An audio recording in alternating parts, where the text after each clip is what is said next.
Bonjour, je suis Johan. Donc, les biais possibles dans les entretiens collectifs. Autrement dit, les vigilances à avoir, les points sur lesquels il faut être attentif. J'en note quatre à partager avec vous. Le premier, c'est de faire attention aux liens interpersonnels. Euh, on va résumer avec quelques exemples.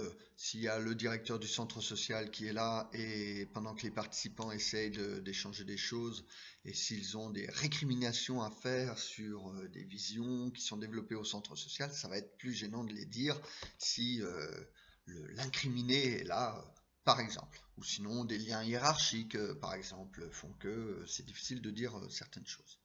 Deuxième vigilance à avoir sont les actualités du moment. S'il s'est passé des événements localement ou nationalement et qui sont prégnants et importants pour les participants, ça va influer peut-être sur les propos.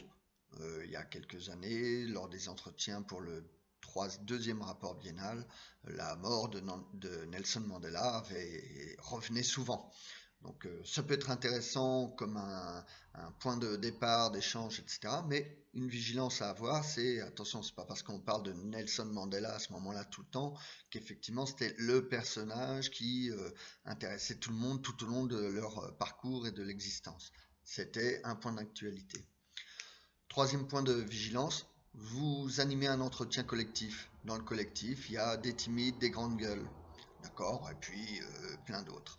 Euh, Attention, sachez rembarrer de temps en temps ceux qu'on entend le plus, sachez essayer de faire émerger, voire de valoriser plus la parole des ceux qui semblent les plus timides.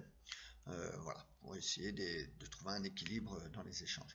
Et dernier biais, dernière vigilance à avoir, c'est vous-même.